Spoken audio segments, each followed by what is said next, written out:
go to the three dots or ellipsis, extensions, then visit Chrome Web Store. From here, just search for Dark Reader.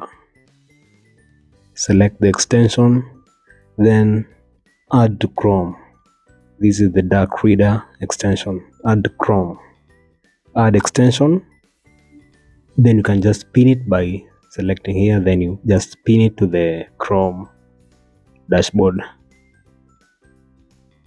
Then as you can see, our emails will turn to dark mode from the usual one. You can just toggle on and off to turn dark mode and back to the normal one. Nice. Yeah, so this is the Dark Reader to protect your eyes. You can also open ChatGPT and you can see it is in dark mode. Toggle it off, you just go back there.